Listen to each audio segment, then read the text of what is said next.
సమాజ మందిరంలో ఆయన మరలా ప్రవేశింపగా అక్కడ పూర్తి చేయగలవాడు ఒకడు. సమాజ మందిరం అంటే ఒక చర్చి లాంటిది. మనకి చాలా తేలిగాను ఒక చెప్తామన్నా, చర్చి లాంటిది కాదు, చర్చి లేదు. అప్పుడు యెరూషలేములో దేవాలయం ఉండేది. యెరూషలేములో దేవుడి సన్నిధిలో వాళ్ళు బలులు అర్పిస్తూ ఉండేవాళ్ళు, యెరూషలేములో ప్రార్థన చేస్తూ ఉండేవాళ్ళు. కానీ ఇశ్రాయేలు వారు లేదా యూదులైన వారు, దేవుని చేత ఎన్నుకోబడిన జనాంగం ఉన్నవారు చాలా దూర దూర ప్రాంతాల్లో ఉంటా ఉండేవాళ్ళు. కాబట్టి అక్కడ వాక్యం చదవడం వరకు, వాక్యం అంటే అప్పుడు వాళ్ళకు ధర్మశాస్త్రం వస్తే ఉంది చాలా సంవత్సరాల వరకు, లేదా యేసు ప్రభు వచ్చే సమయానికి మరికొన్ని కీర్తనలని ఇలాంటి గ్రంథాలు, ప్రాక్తల గ్రంథాలు ఇవన్నీ ఉన్నాయి. ఇవన్నీ చదవటం కొరకు, అర్థం చేసుకోవడం కొరకు, కలిసి దేవుడి వాక్యాన్ని అర్థం చేసుకుని దేవుడితో సహవాసం కలిగి ఉండడం కొరకు వారు ఉన్న స్థలాల్లో 10 కుటుంబాలు కనుక ఉన్నట్లయితే ఉన్న స్థలంలో ఒక చిన్న హాల్ లాంటివి కట్టుకునే వాళ్ళు. దాన్ని సమాజ మందిరం అని పిలిచేవాళ్ళు. ఏమని పిలిచేవాళ్ళు? సమాజ మందిరం పిలిచేవాళ్ళు. దాన్ని సునగోపు అని కూడా అంటారు. వీటిలో సైన్గోపు అంటారు, వాళ్ళు సునగోపు అని పిలుస్తాము తెలుగులో సునగోపు అన్నా సమాజ మందిరం అన్న రెండు ఒకటే. అలాంటి ఒక స్థలంలో ఉన్న సమాజ మందిరంలోకి దేవుడు వెళ్ళాడు. ఇది మనకి ఏం సూచిస్తుందంటే, చాలా సార్లు చాలా మంది మనుషులు అనుకుంటారు, నా హృదయం బాగుంటే చాలు, నేను దేవుడితో సంబంధం కలిగి ఉంటే చాలు, నేను చర్చికి వెళ్ళనక్కర్లేదు అనుకుంటారు. అదొక వాదన ఉంటుంది, లేదా అదొక ఆలోచన మనుషులకు ఉంటుంది. అటువంటి ఆలోచన మనం చాలా ఉండిపోతూ ఉంటాం. కానీ మీ హృదయం బాగున్నప్పుడు ఆటోమేటిక్గా దేవుడి సన్నిధి కొరకు, దేవుడి కొరకు వెతుకుతూ ఉంటాం. దేవుడి ప్రార్థన కొరకు వెతుకుతాము, అదే సమయంలో దేవుడి వాక్యం కొరకు వెతుకుతాము. అలాగే మనం మందిరానికి వెళ్తాము, లేదా ఇంట్లో ఉన్నప్పుడల్లా దేవుడితో కలిసి ఉండాలి అనే ఆలోచనతో ఉంటాము. దేవుడి బిడ్డలతో కలిసి ఉండాలని ఆశపడతాము, దేవుడిని నమ్ముకున్న వారితో కలిసి ఉండాలని ఆశపడతా ఉంటాము. కానీ చాలాసార్లు అపవాది మనకు తెలివిగా ఎలా మోసం చేస్తారంటే, చర్చికి వెళ్ళకపోయినా పర్లేదు అని మోసం చేస్తూ మన సొంత ఆలోచన పెడతాడు. ఎక్కడ చర్చికి వెళ్ళినా వాక్యం వెంటనే, లేదా ఏ టీవీలో చూసిన వాక్యం వెంటనే, లేదా ఫోన్లో చూసిన వాక్యం వెంటనే అనుకుంటారు. చాలాసార్లు చర్చికి రాకుండా వాక్యం విని దాని ప్రకారం నడుచుకోవడం చాలాసార్లు జరగదు. అది ఇప్పుడు నుంచి కాదు, ఎప్పటి నుంచో చాలా మంది చర్చికి వెళ్ళకపోయినా పర్లేదు అనే ఆలోచనతో ఉంటా ఉంటారు. అది దేవుడి దగ్గర నుంచి దూరం చేసే ఆలోచన. ఖచ్చితంగా చెప్పాలంటే అది అపవాది మన జీవితంలో మన మనసులో పెట్టే ఆలోచన. ఎప్పుడో మరీ కుదరకపోతే తప్ప కుదుర్చుకుని వెళ్ళడానికి మనము ప్రయత్నం చేయాలి చర్చికి. ఎందుకంటే యేసు ప్రభు కూడా సునగోగులకు వెళ్తా ఉన్నాడు. అక్కడ వాక్యం చదవటం ఉండేది, వాక్యం వివరించడం ఉండేది. ఏదైతే జరుగుతా ఉందో అదంతా అక్కడ జరుగుతూ ఉండేది. అది చర్చి లాంటిది, చర్చి కాదు అని ఎందుకంటానంటే, యేసు ప్రభు చనిపోయి ఆయన పరలోకంలోకి వెళ్ళిపోయిన తర్వాత 50 రోజుల తర్వాత పెంతెకోస్తు అనే పండుగ వచ్చినప్పుడు మనుషులందరూ మీదకి పరిశుద్ధాత్మను పొందుకుని వాళ్ళు యేసు ప్రభు గురించిన రక్షణ సువార్తను అనేక భాషల్లో మాట్లాడుతూ ఉన్నారు. కొంతమంది తెలుగులో మాట్లాడవచ్చు, కొంతమంది హిందీలో మాట్లాడవచ్చు, కొంతమంది రకరకాల భాషలు. ఎందుకంటే రకరకాల చరిత్రల నుంచి వచ్చిన యూదులు ఆ స్థలంలో ఉన్నారు. వాళ్ళకి బాగా అర్థమయ్యే భాషలు, వాళ్ళందరికీ హెబ్రీ భాష అర్థమవుతుంది, వాళ్ళందరికీ గ్రీక్ భాష కూడా అర్థమవుతుంది. కానీ వాళ్ళు ఎక్కడైతే ఉంటారో ఆ ఊరికి సంబంధించిన భాష బాగా అర్థమవుతుంది. ఎందుకంటే ఆ ఊరిలో తిరిగారు కాబట్టి ఆ ఊరికి సంబంధించిన భాష బాగా అర్థమవుతుంది. కాబట్టి ఆ భాషలో మాట్లాడుతూ యేసు ప్రభు రక్షకులను బోధించారు. ఆ రోజు జరిగిన విషయం. ఆ తర్వాత పేతురు ప్రసంగం చేస్తాడు. ఆ పేతురు ప్రసంగం విని యేసు ప్రభు రక్షకులని 3000 మంది పురుషులు అంగీకరిస్తారు. పెంతెకోస్తు పండగ రోజున జరిగిన సంగతి. ఆ రక్షింపబడిన వారు ఒక సంఘంగా కూడుకోవడం మొదలుపెట్టారు. రక్షింపబడిన వారు ఒక్కొక్క ఇంట్లో కూడుకుంటూ దేవుని స్తుతించి ఆరాధించి ప్రభువులో పాల్గొంటూ ఉంటా ఉండేవాళ్ళు. దాన్ని సంఘంలో పిలవడం మొదలుపెట్టింది, దాన్ని చర్చిగా పిలవడం మొదలుపెట్టారు. అందుకని సమాజం అందరూ చర్చి లాంటిది కానీ చర్చి కాదని చెప్తా ఉన్నాను నేను. మళ్ళీ దీన్ని తప్పుగా అర్థం చేసుకుని యేసు ప్రభు చర్చికి వెళ్ళలేదు కదా అనొద్దు. సో యేసు ప్రభు కూడా చర్చికి వెళ్ళినప్పుడు మన యేసు ప్రభు కన్నా గొప్ప అదే చెప్పారు కూడా ఆలోచించాలి. అది కదా ఓకే. ఎదురే సార్లు ఒకసారి అలాంటి అనుమానాలు వస్తాయి. యేసు ప్రభు కంటే మన గొప్ప అంటే ఎవరు మాట్లాడుతుంది మనం ఏమనుకుంటామంటే నువ్వు గొప్పదానికో గొప్పలో ఎగురుతాము అనుకుంటాం. సరే, యేసు ప్రభువే బాప్తిజం పొందాడు, యేసు ప్రభువే చర్చికి వెళ్ళాడు, యేసు ప్రభువే బలలో పాల్గొనమని చెప్తా ఉన్నాడు. వీటి చేయని వాళ్ళు యేసు ప్రభు మాటలు దాటినట్టుగా మనం అర్థం చేసుకోవచ్చు. ఇక్కడ చూస్తే ఈయన సమాజ మందిరంలోకి వెళ్ళాడు. వెళ్ళినప్పుడు అక్కడ ఒక వ్యక్తిని చూస్తా ఉన్నాడు. ఆ వ్యక్తి గురించి ఏం రాయబడిందంటే, ఆ ఆ వ్యక్తి ఎలాంటి వాడు? ఓస చేయగలిగిన వాడు. అమ్మ ఎవరైనా చూసారా? ఓస చేయగలిగిన వాడు ఎవరైనా చూసారా? మీకు కూడా తెలుసా? చూసారా? ఎలా ఉంటారు వాళ్ళు అంటే నాది ఈ రెండు చేతులు నాకు సమానంగా ఉన్నాయి. అది ఇప్పుడు కొంచెం లావేనో అప్పుడు కొంచెం సన్నగా ఉండేవాడిని, చిన్నప్పుడు ఇంకా సన్నగా ఉండొచ్చు, కానీ రెండు చేతులు సమానంగా ఉంటాయి. ఓస చెయ్యి అంటే ఏంటంటే ఈ చేతి కన్నా ఈ చెయ్యి చాలా సన్నగా ఉంటుంది. అది మొదటి లక్షణం, మనం చూడగలిగిన లక్షణం. మనం చూడగలిగింది ఏంటంటే ఆ చెయ్యి బలం ఉండదు, ఆ చేతితో ఏ పని చేయలేరు వాళ్ళు, ఏ పని చేయడానికి అవకాశం ఉండదు. చాలా చిన్న చిన్న పనులు ఏమైనా చేసుకోగలుగుతారేమో కానీ ఆ చేతితో ఏమి పనులు చేయలేరు. అతనికి రెండు చేతులు ఉన్నాయి, కానీ అందులో ఒకటి ఓస చెయ్యి. ఆ చేతితో అతను ఏమీ కూడా చేయలేదు. అది ఉంది కానీ అతనికి ఏమి ఉపయోగం లేదు. అది అలా ఉండటం వల్ల మనుషులు బహుశా అవమానపరుచుంటారు. చాలాసార్లు మనిషిని ఎలా పిలుస్తారంటే వాళ్ళకున్న బలహీనతతో పిలుస్తూ ఉంటారు. ఒక వ్యక్తికి నచ్చనుకోండి, నచ్చే వాళ్ళ పేరు ఉంటుందా? పేరు ఉండదా? ఉండదు కదా. అందులో నచ్చే పేర్లు పెడతారు. కానీ అతని గురించి చెప్పాలంటే ఒకసారి అర్థం కాలేదండి. ఫలానా ఏ పేరు ఫలానా వాడు అని చెప్పాను, ఫలానా పేరు చెప్పి అర్థం కాకపోతే అదేలా ఏమంటారు ఇప్పుడు? నచ్చవని అంటారు.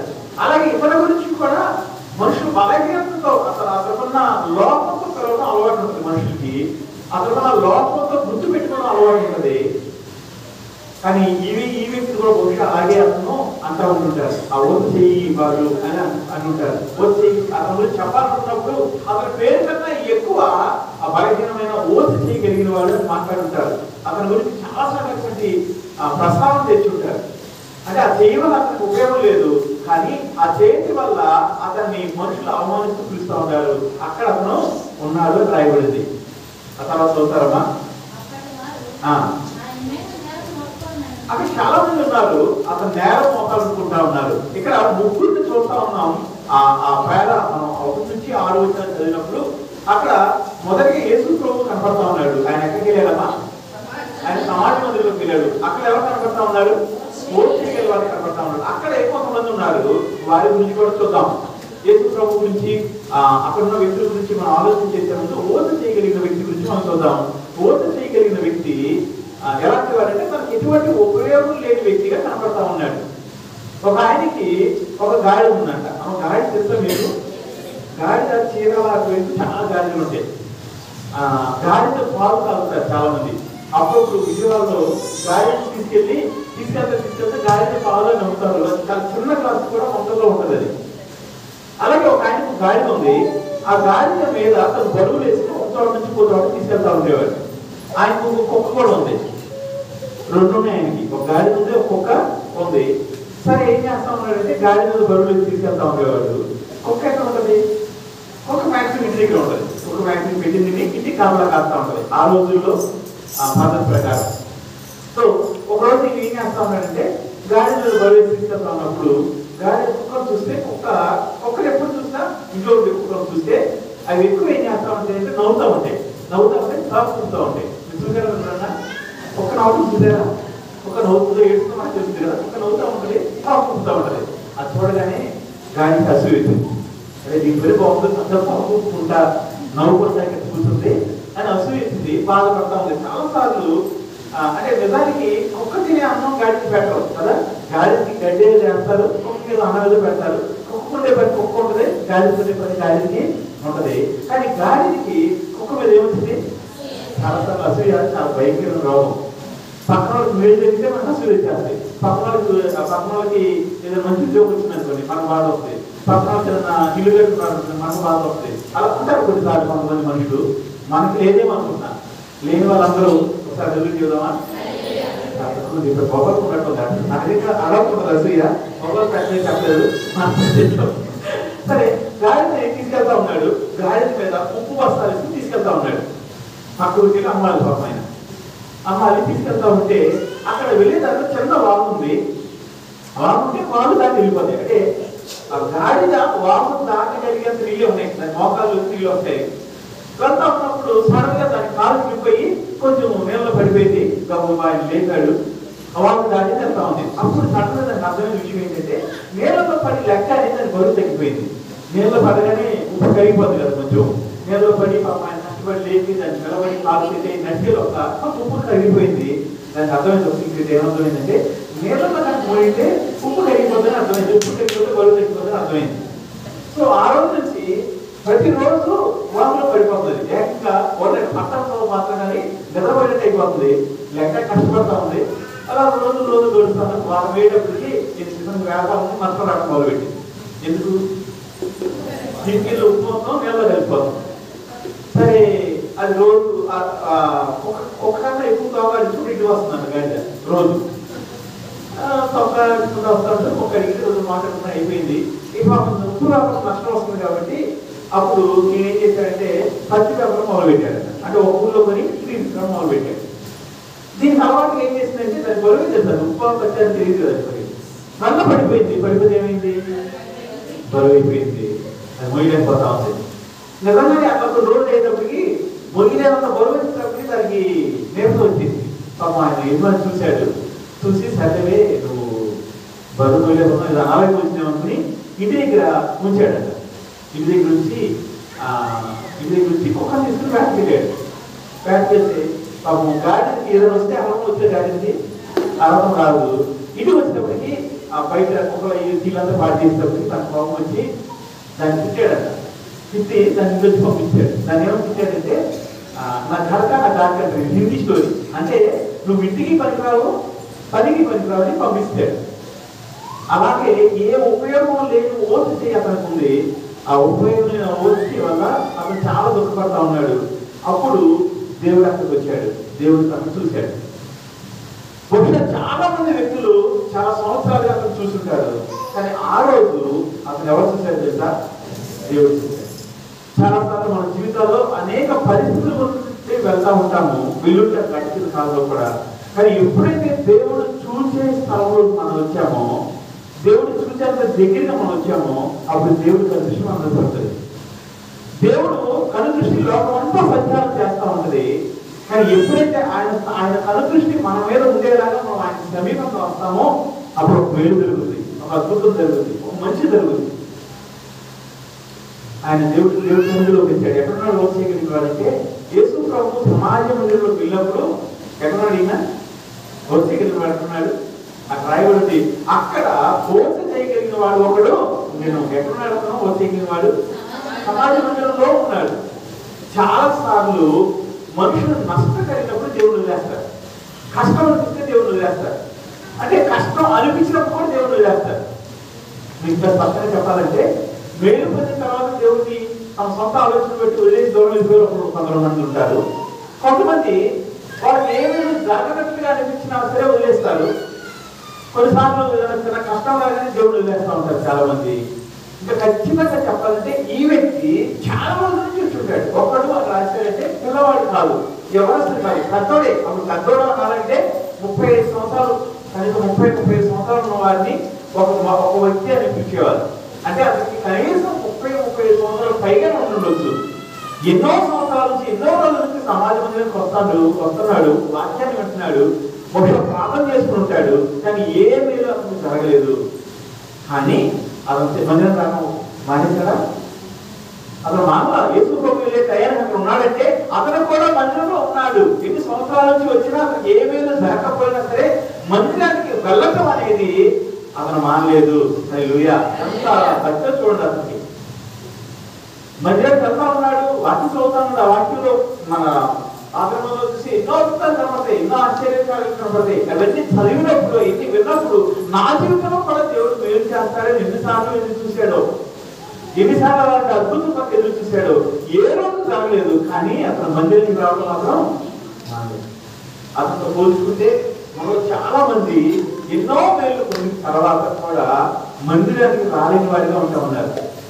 మన ఈ మధ్య ఒక అమ్మాయి మాట్లాడుతూ ఎవరికి 3 పిల్లలు లేకపోతే ఆయన దేవుడి గురించి చెప్పిందంట. ఎవరికి పిల్లలు లేకపోతే ప్రార్థన చేయించిందంట. వాళ్ళకి గర్భం వచ్చింది, పిల్లడు పుట్టాడు. అక్కడ ఉన్న వాళ్ళు చూశారు.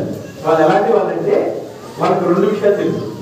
ఒకటి, యేసు ప్రభు ఇతను చూశాడంటే ఇతని జీవితంలో ఖచ్చితంగా ఒక మేలు జరుగుతుంది. ఇతను మేలు పట్టుకుంటాడని తెలుసు. 2వ విషయం తెలుసు ఏంటో తెలుసా? ఈ రోజు స్వస్థపరచడం నేరం అని మనుషులందరూ అనుకున్నా సరే, ఈ రోజు ఇతను బాగు చేయటము తెలిసినా సరే ఇతను స్వస్థపరుస్తారని తెలుసుకోవాలి. రెండు విషయాలు తెలుసుకోవాలి. తెలుసు. కానీ వాళ్ళు ఏం చేస్తారంటే స్వస్థపరుస్తారా చూస్తూ ఉన్నారు. అంటే యేసు ప్రభు రాగానే ఈయన స్వస్థపరచగలరు అని తెలియగానే ఏం చేయాలి తెలుసా? ఈ ఓటు చేయగలిగే వారి దగ్గరికి వెళ్ళి, అరే బాబు ఆయన దగ్గరికి వెళ్ళి ఒకసారి నువ్వు, ఎందుకంటే నువ్వు ఆయన దగ్గరికి వెళ్తే ఆయన నీ జీవితాన్ని మారుస్తాడు, నీ జీవితాన్ని స్వస్థపరుస్తాడని చెప్పాలి. కానీ వీళ్ళు ఏం చేస్తున్నారు? స్వస్థపరుస్తాడా లేదా? ఈ రోజు స్వస్థపరిస్తే ఏం చేద్దాం అనుకున్నారంటే వాళ్ళు నేరము మోపాలి అనుకుంటా ఉన్నారు అని చూస్తా ఉన్నారు. ఈ వ్యక్తి ఎలా ఉన్నాడంటే ఓటు చేయగలిగిన వాడు, ఆ ఓటు చేయగలిగిన వాడికి ఆ చెయ్యి పని చేయని చెయ్యి, ఉపయోగం లేని చెయ్యి, బలం లేని చెయ్యి, దాంట్లో అతను నిలబడి ఉన్నాడు, దాంట్లో కూర్చుని ఉన్నాడు. ఇతర పరిస్థితి మార్చగలడు అని తెలిసిన మనుషులు మౌనంగా చూస్తూ ఉన్నారు. ఎందుకు చూస్తున్నారంటే స్వస్థపడతాడేమో, బాగుంటాడేమో అని చూడటం మాత్రం కాదు, కానీ బాగు చేస్తే నేరం అవుతాం అనుకుంటా ఉన్నారు. ఎలాంటి మనుషుల మధ్య ఆ ఓటు చేయగలిగిన వ్యక్తి జీవితంలో చూడండి. ఎలాంటి భయంకరమైన మనుషుల మధ్య, అసూయతో కూడుతున్న మనుషుల మధ్య, పక్కన వాళ్ళకి మేలు జరిగితే దాని నుంచి ఒక నేరాన్ని మోపాలి అనే ఆలోచన కలిగిన మనుషుల మధ్య జీవిస్తా ఉన్నారు. చాలాసార్లు మనం కూడా ఇలాంటి పరిస్థితుల మధ్య ఉంటా ఉంటాం. ఒకరికి ఒక మంచి అవకాశం వచ్చింది అనుకున్నాం అనుకోండి, వచ్చినప్పుడు పక్కన వాళ్ళు అంటారు, అరే ఎందుకు, అదే ఒకవేళ మంచి కాలేజీలో సీట్ వచ్చింది, లేదా ఒక తండ్రి తన కుమారుని కష్టపడి ఒక చోట చదివిద్దాం అనుకున్నాడు అనుకోండి. చాలా సార్లు మన లాంటి పల్లెటూరులో, అంటే ఇప్పుడు సెకండ్ కానీ ఒకప్పుడు చదివిస్తాను అంటే వాళ్ళని ఒప్పుకునేవారు కాదు. ఎందుకంటే మనలాంటి వాళ్ళకి చదువులు ఈ మాట్లాడుతున్నాను మీరు ఇలాంటి మనలాంటి వాళ్ళు చదువుతాయి. ముఖ్యంగా ఆడపిల్లలు చూస్తే పెద్దలాగా చదువుకునే ఎక్కువ అంటే పెళ్లి చేసి పంపించేయండి అంటారు. ఒకవేళ ఏదో కొంచెం చదివిస్తామంటే ఆ తండ్రిని ఆ తల్లిని విమర్శించే వాళ్ళు చాలా మంది అంటారు. వీళ్ళ చదువులు చదివించేసి కలెక్టర్ చేస్తా. నాకు తెలిసిన డైలాగులు ఒకప్పుడు ఏముండేదంటే, చదివించి అప్పుడు కలెక్టర్ ఉద్యోగం పెద్ద ఉద్యోగం అంటే కలెక్టరే, చదివించి కలెక్టర్ చేస్తాడంట కొడుకుని అని అనుకునేవారు. వచ్చినప్పుడు ఏం మాట్లాడతారు తెలుసా?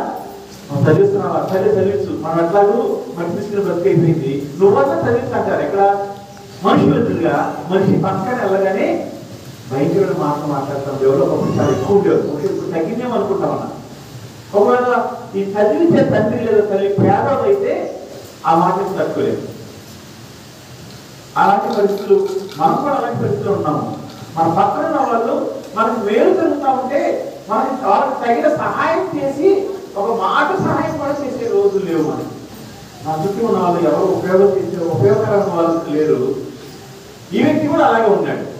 ఈ వ్యక్తి బలహీనమైన చేతులు కలిగే వాడిగా ఉన్నాడు. కానీ అక్కడ చుట్టూ ఉన్న వాళ్ళ చేతులు ఉన్నాయి, కాళ్ళు ఉన్నాయి, నోరు ఉన్నాయి. వాళ్ళు ఏం చెప్పొచ్చంటే యేసు ప్రభు రాగానే చూసి, అంటే యేసు ప్రభు రోజు అందించుకెళ్ళే వ్యక్తి కాదు. ఎక్కడ వీలైతే అక్కడ స్వార్థ ప్రకటిస్తూ ఎక్కడ వీలైతే అక్కడ సమాజంలోకి వెళ్తా ఉండేవాడు. ఈ చుట్టుపక్కల వాళ్ళు ఏం చేయాలంటే వాళ్ళకున్న చేతులతో ఆ ఓటు చేయగలిగిన వాడు పట్టుకుని యేసు ప్రభు దగ్గరికి నడిపించుకుంటూ తీసుకెళ్ళాలి. కానీ వాళ్ళు ఏం చేస్తున్నారు తెలుసా? దూరంగా నిలబడి, ఒకవేళ ఈ రోజు కనుక ఈయన స్వస్థపరిస్తే ఈయన మీద నేరం మోపి ఈయన మీద శిక్ష వచ్చేలాగా చేద్దాం అనుకుంటా ఉన్నారు. ఈ ఓటు చేయగలిగిన వాడికి చేతి ఉంది, ఉపయోగం లేదు.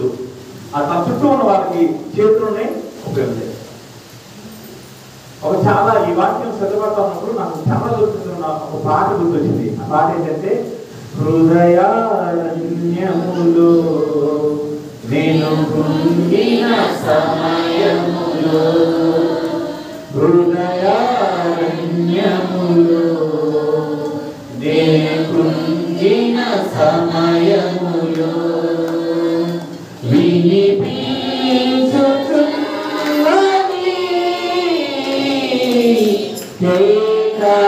కేకనాకు ఒక కేకనాకు కేకనాకు ఒక కేకనాకు నాకు స్వరము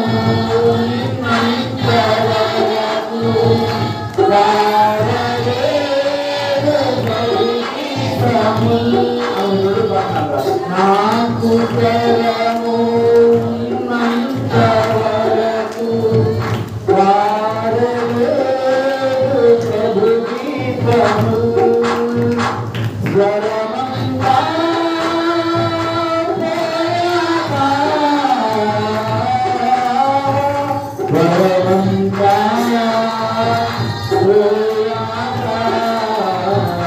పాడాలని ఉంది ప్రభు గీతము హృదయారణ్యములో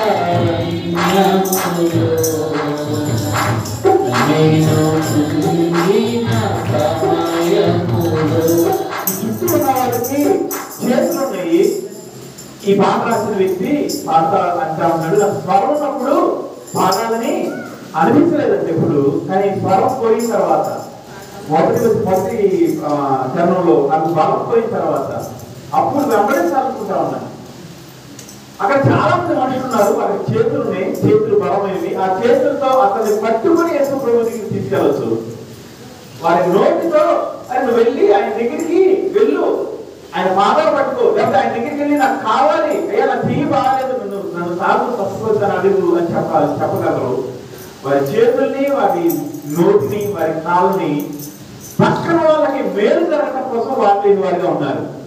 అప్పుడు ఒక సందర్భం జరుగుతూ ఉంది. చదవండి మా మూడు వచ్చిన సోదరు ఆయన కొరడు కంటి చేయాలి ఒకసారి. ఆయన కనిపెడతా ఉన్నాడు. అప్పుడు యేసు ప్రభువు మాట్లాడుతూ ఉన్నాడు. మధ్య ఏమన్నాడంటే నీవు లేచి మధ్యన నిలవమని ఓటు చేయగలిగిన మాట చెప్తా ఉన్నాడు. దేవుడు చాలా గొప్ప దేవుడు. ఆయన చూడగానే అర్థమైంది ఇక్కడ స్వస్థత లేక ఎన్నో రోజుల్లో కృంగి ఉన్నాడని అర్థమైంది. ఆయన ఏం చేస్తా ఉన్నాడు, మధ్యలో నిలబడని చెప్తా ఉన్నాడు. ఆయన పక్కకు తీసుకెళ్లి స్వస్థపరచవచ్చు, ఆయన మాటతో స్వస్థపరచు, చూపుతో స్వస్థపరచు, ఆయన మనసులో అనుకున్నా జరిగిపోతుంది. కానీ అతను వచ్చి మధ్యలో నిలబడమంటా ఉన్నాడు. అక్కడ ఉన్న ప్రతి ఒక్క వ్యక్తి ఈ ఓటు చేయగలిగిన వాటిని చూసేలాగా నిలబడతా ఉన్నాడు. మనుషుడు ఎప్పుడైతే అతను నిలబడతా ఉన్నాడో దానికి ఆ ఉద్దేశం ఏంటంటే, దేవుడి ఉద్దేశము మన జీవితంలో లేదా ఆ వ్యక్తి జీవితంలో జరిగింది ప్రతి ఒక్కరూ చూడాలి, దేవుని శక్తిని తెలుసుకోవాలి. ఆ వ్యక్తి జీవితంలో ఏం జరగబోతుందో అక్కడ ఉన్న వాళ్ళందరూ చూడాలి. అటువంటి ఇంకో మాట కూడా కదా నేను వివరిస్తాను. ఈరోజు మన జీవితాల్లో ఏం జరిగినా సరే ప్రతి చిన్న విషయము ఎవరికి తెలియాలి? మన చుట్టూ ఉన్న వ్యక్తులకి తెలియాలి. అది దేవుడి నామానికి మహిమ వస్తుంది. అది దేవుడి ఉద్దేశము. మనకు వేరే పొద్దుని మూలంగా ఉండిపోవడం కాదు. చాలా సార్లు మీరు చూడండి, ఎవరన్నా అనారోగ్యంగా వాళ్ళు యేసు ప్రభు దగ్గరికి వచ్చినప్పుడు వారికి నిలబెట్టి వాళ్ళకి ఏం కావాలో అడుగుతారు దేవుడు. దానిలో రెండు చేస్తారంటే, ఒకటి అతనికి ఏం కావాలో అతని నోటి వెంట చెప్పించడం అయితే అతను చెప్తా ఉంటే చుట్టుపక్కల వాళ్ళందరూ వినటం. నిలబడమన్నాడు, చదవమా. నిలబెట్టాడు. చుట్టూ ఉన్న వాళ్ళని చూసి, సమాజ మందిరంలో ఉన్న వారిని చూసి ఏమంటున్నాడంటే ఒక ప్రశ్న అడుగుతా ఉన్నాడు. విశ్రాంతి దినమనా మేలు చేయట ధర్మమా, కీడు చేయట ధర్మం? వాళ్ళ ముందు రెండు ప్రశ్నలు ఉంటున్నాడు. అందులో మొదటి ప్రశ్న, ఈ రోజు విశ్రాంతి దినము, ఈ రోజు మనం ఏమీ చేయకూడదని మా ధర్మశాస్త్రాన్ని బట్టి మీరు అర్థం చేసుకుంటా ఉన్నారు. నిజమే, దేవుని స్థుతించడం, ఆరాధించడం తప్ప ఏ పని చేయకూడదు. కానీ మీ ముందు రెండు ప్రశ్నలు ఉంచుతా ఉన్నాను. అందులో ఒకటి మేలు చేయటం ధర్మమా, కీడు చేయటం ధర్మమా?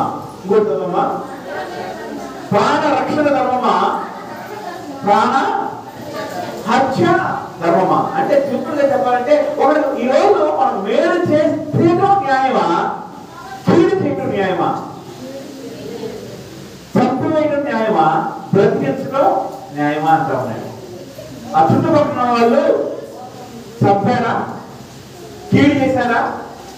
వాళ్ళ చేతులతో కీడు చేసినట్టుగా కనబడలేదు. కానీ వాళ్ళకి ఏది జరిగితే మేలు జరుగుతుందో తెలిసి కూడా అది చేయలేదు కాబట్టి కీడు చేసిన వాళ్ళు అయిపోయారు. వాక్యము మేలు చేయడం నెరిగి చేయకపోతే ఏంటంటారు? వాక్యం చెప్తుంది పాపము. మేలు చేయడం నెరిగి అంటే ఏది మంచో అది చేయకపోతే అది పాపం అంట. పాపం అంటే మనం చాలా పాపాలు అనుకుంటాం. ఈరోజు పాపాల గురించి చెప్పమంటే ఏది పాపం చెప్పంటే ఇక్కడ ప్రతి ఒక్కరు ఒక్కొక్క పాపం చెప్తారు. అదే నిజమే. కానీ మనం చెప్పని ఒక పాపం ఏంటి తెలుసా?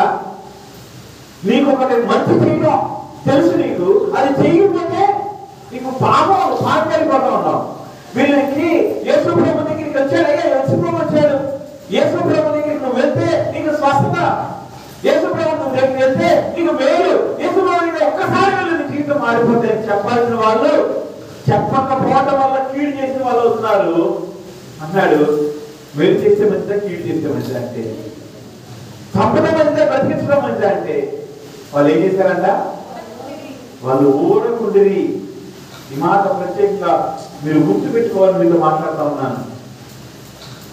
వాళ్ళకి సమాధానం చేస్తా లేదా? ఇదే ప్రశ్న నేను మిమ్మల్ని అడిగాను అనుకోండి. అంటే ఈరోజు మనం ఆదివారం తెచ్చుకొచ్చి మిగతా ఏదో పనికి వెళ్తున్నాం, ఏదో చూసుకున్నాం, అదంతా జరుగుతూ ఉంది. ఈరోజు మనం కృపాయుగంలో ఉన్నాం. ఆ రోజు ఉన్న ఆ పరిస్థితి లేదు మనకి. వాళ్ళు శనివారం వాళ్ళకి సబ్బాత్ దినం, విశ్రాంతి దినం. ఆ రోజు ఏమీ చేసేవాళ్ళు కాదు. అది తర్వాత యేసు ప్రభు చనిపోయి తిరిగి లేచిన రోజుని, పునరుద్ధారణ రోజుని, పరలోకంకి వెళ్ళిన రోజుని మనము పరలోకంకి వెళ్ళిన రోజు కాదు, తిరిగి లేచిన రోజు మనము ఆరాధన దినంగా వర్క్ చేస్తా ఉన్నాం. ఈ రోజు మనం ఆరాధన చేస్తాం. వాళ్ళు గట్టి కాకుండా ఆ రోజు ఆరాధన చేసేవాళ్ళు. కానీ ఆ రోజు అయితే ఏమీ చేయకూడదు వాళ్ళు. కానీ ఈరోజు మనం ఏదైనా చేయొచ్చు, ఆరాధన చేసిన తర్వాత ఏదైనా చేయొచ్చు. అటువంటి పరిస్థితిలో మనం ఉన్నాం. వాళ్ళకి 2 ప్రశ్నలు అడుగుతా ఉన్నాడు. అదే నేను కూడా ముందు అడుగుతా ఉన్నాను. మేలు చేస్తే మంచిదా, కీడు చేస్తే మంచిదా? ఆదివారం పూట మేలు, ఏ రోజైనా సరే మేలే చేయాలి. ఆదివారానికి కొంచెం ఎక్కువ మేలు చేయాలేమో. అతను ఉండి ఉండి ఉండి కృషించిపోయి ఆ ఓటు చేయగలిగిన వాడు మనశ్శాంతి లేక కృంగిపోయి అవమానంతో నా బ్రతికిస్తే అని క్షీణించిపోయి ఒక ఆలోచిస్తే మనం ఎలా అయిపోతాం మనకు తెలుసు. చాలా మంది చూసినప్పుడు అనారోగ్యం ఉండదు, ఆలోచన ఉంటుంది. ఆలోచన బట్టి ఏమవుతుంది తెలుసా?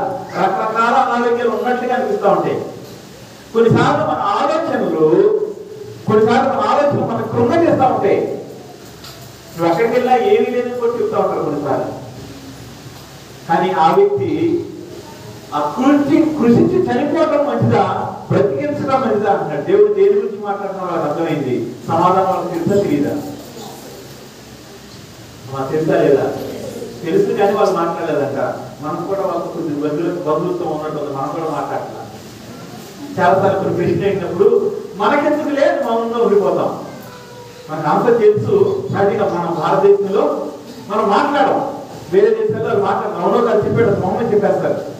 మనం చెప్పే సమాధానం అడిగిన వాళ్ళని బాధపడతామేమో అనిపిస్తుంది కొన్నిసార్లు మనం పక్కన బాధపడతామో అనిపిస్తుంది. అంటే ఒకవేళ ఆదివారం తిరిగి రావడం తప్పుగా అన్నాం అనుకోండి, మన పక్కనే ఆదివారం తిరిగి రాని అమ్మాయి కూర్చుంటే తప్పే చెప్తే ఈ అమ్మాయి బాధపడతామో మనం చెప్పం అని మనం అనుకుంటాం. కానీ దేవుడు ఎందుకు మాట్లాడవో ఇక్కడ మాట చెప్తా ఉన్నాడు. వాళ్ళకి సమాధానం తెలుసు.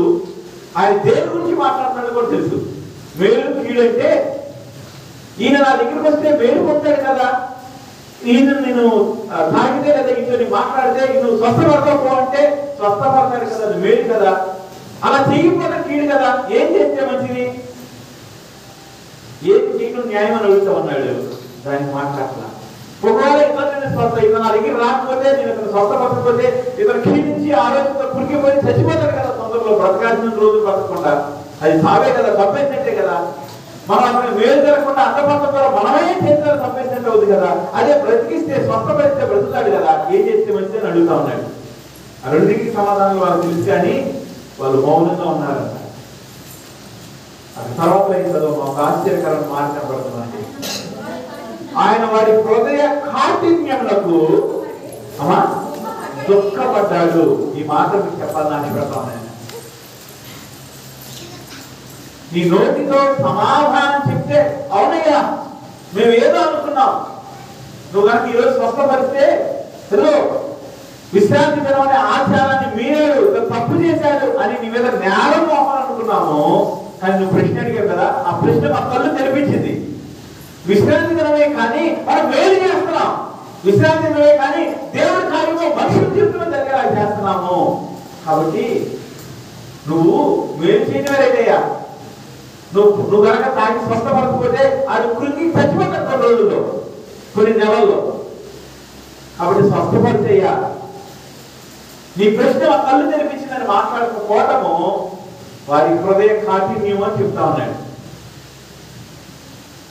దీన్ని ఇంకో విధంగా చెప్తే బహుశా వీళ్ళు కొంతమంది బాధపడతారేమో, కానీ నేను చెప్పాలనుకుంటాను, నువ్వు నోరు తెరిచి నీ జీవితంలో జరిగిన మేలు గురించి మనుషులు చెప్పలేకపోతున్నావు అంటే అది నీ హృదయ కాఠినము. నీ జీవితంలో జరిగిన మేలు విన్నవాళ్ళు యేసు ప్రభు ఎవరో అర్థమవుతుంది. నీ జీవితంలో జరిగిన మేలు విన్నవాళ్ళు అయ్యే నీ సంఘంలో ఇలాంటి ప్రాంతం జరుగుతున్నాయా, ఇలాంటి మేలు జరుగుతున్నాయా అని దేవుడి దగ్గరికి సంఘం దగ్గరికి వస్తారు. ఇంకా దాన్ని అడుగు దాటి ముందుకేస్తే రక్షణ పొందితే ఎలా ఉంటుందో నీకు తెలుసు, రక్షణ పొందితే ఎంత నెమ్మదిగా తెలుసు. మీరు స్వస్థతలు దెయ్యాలు ఇన్ని పక్కన పెట్టేయండి, యేసు ప్రభువుని అంగీకరించిన రోజు మీరు జ్ఞాపకం చేసుకోండి.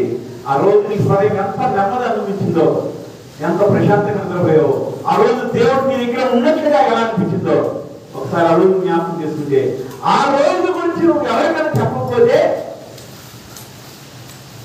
నువ్వు వీడి చేస్తానే వీడి చేస్తాక గట్టికి చెప్దామా, వీడి చేస్తావా? చెప్పని వ్యక్తి నీ ఇంట్లో నీ భర్త కావచ్చు, తమ్ముడు కావచ్చు, ఇంకోడు కావచ్చు, పక్కింటోడు కావచ్చు, ఎవరైనా కావచ్చు,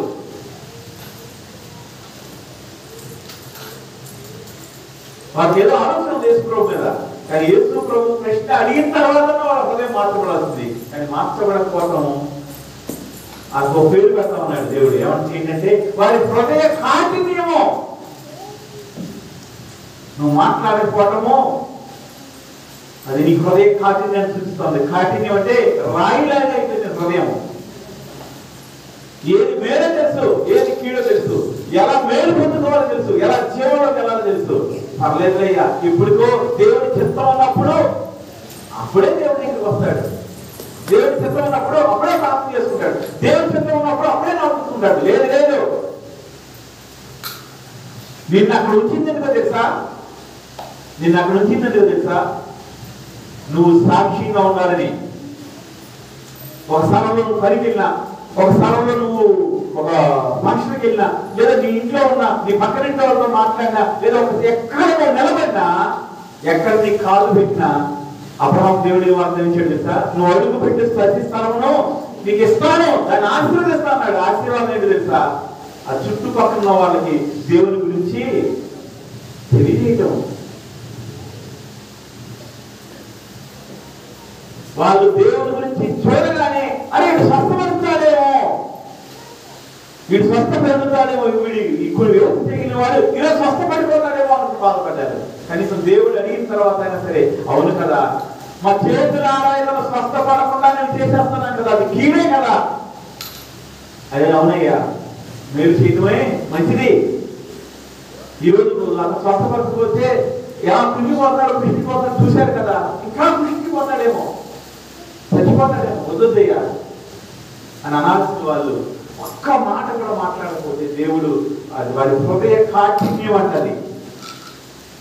చాలాసార్లు మన సాక్షి చెప్పకపోవడానికి మనం ఏమనుకుంటామంటే, చెప్పిన వాళ్ళు మనం చెప్పకపోవడానికి, మన సాక్షి చెప్పుకోవడానికి, దేవుడికి రమ్మనుకోవడానికి, లేకపోతే ప్రార్థన చేసుకోవడానికి చెప్పుకోవడానికి ప్రధానమైన కారణం, చాలా మంది చెప్పే ఒక కారణం ఒకటి ఉంటుంది. ఏంటది తెలుసా మీకు?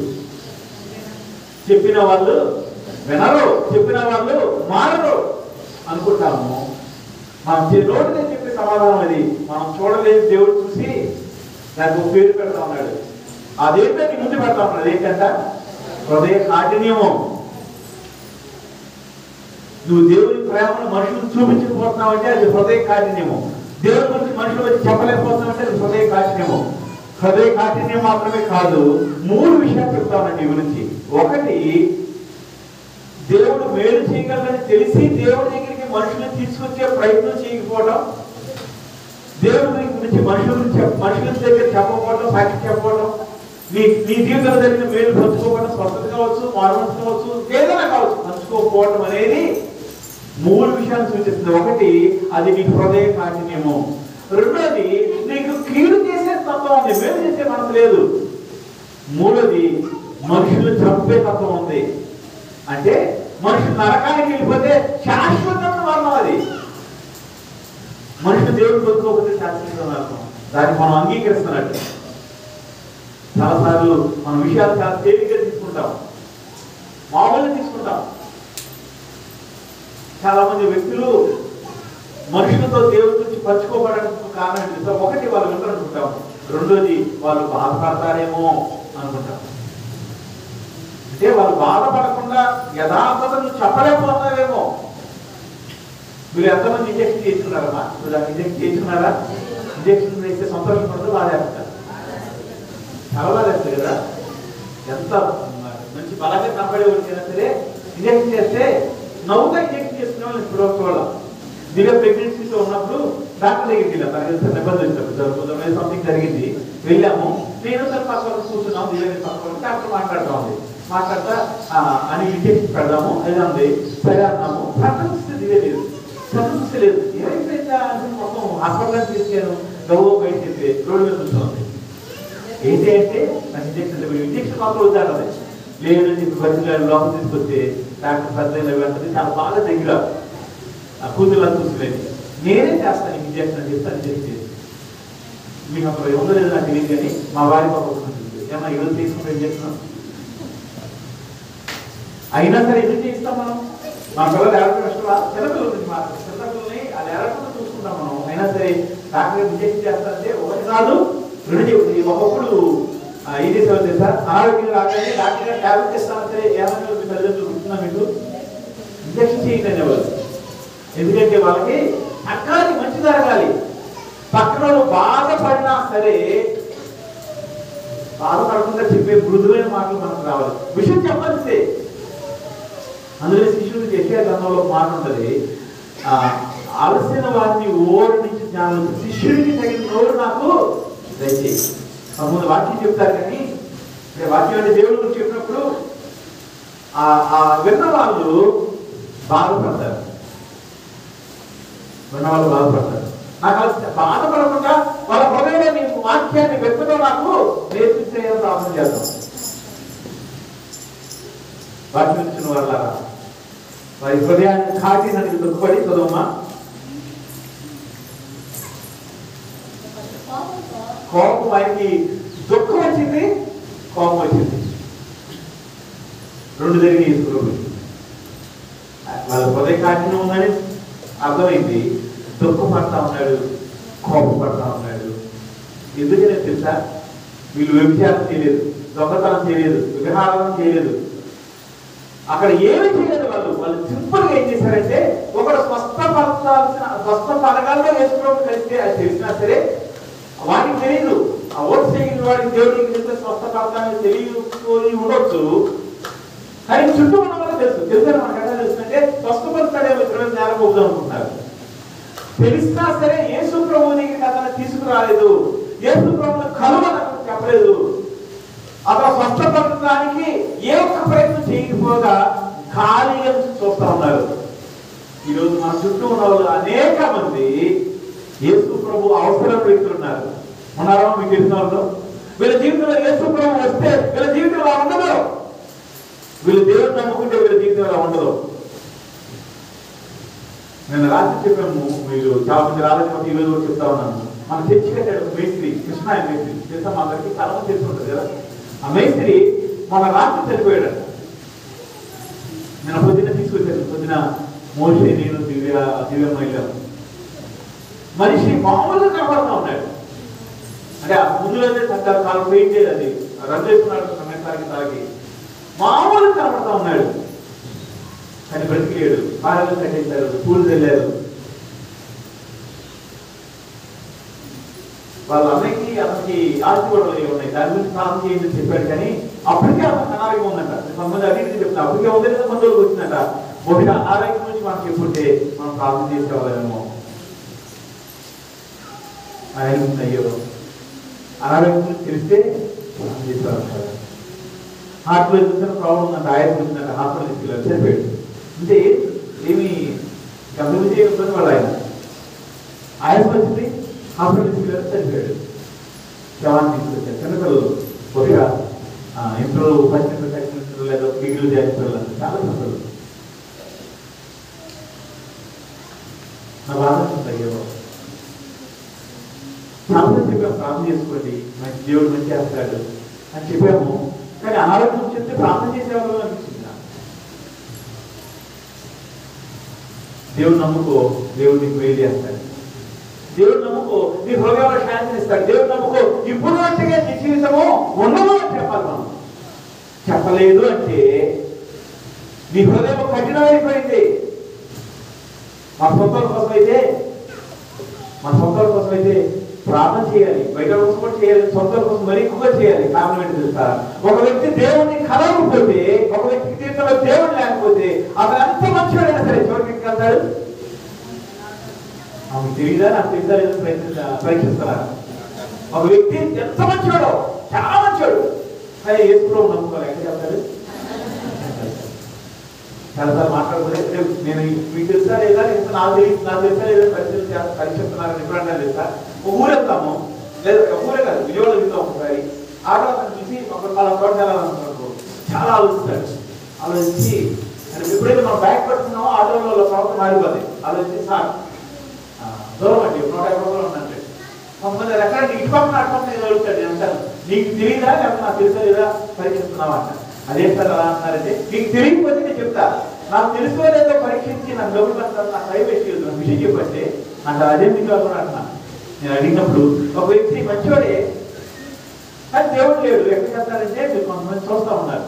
నాకు అనిపించింది, మీకు తెలియదా లేకపోతే నాకు తెలుసో లేదో పరీక్షిస్తున్నారా అనుకున్నాను. చివరికి చెప్పారు, నాకు తెలిసాను, మీరు నమ్మారు, మీరు కూడా చెప్పారు. కాబట్టి మనం ఏం చేయాలి తెలుసా? మనకు తెలిసిన చాలాసార్లు చెప్పారు, మరొకసారి చెప్తా ఉన్నాను, నువ్వు కీడు చేసేదానికి ఉండొద్దు, కీడు చేసేవాడిగా ఉండొద్దు. మనుషులు శాశ్వతంగా పాపానికి చూస్తా ఉండే వ్యక్తిగా ఉండొద్దు. అది హృదయ కారణేమో నువ్వు ఏ పాపం చేయకపోయినా సరే నిలబడి చూడటం వల్ల దేవుడికి నీ మీద బాధ వస్తుంది, దుఃఖపడతా ఉన్నాడు, కోపం వస్తూ ఉంది. అలాంటి పరిస్థితి మనం ఎవరు ఉండొద్దు. చివరికి ఏమైందో తెలుసా?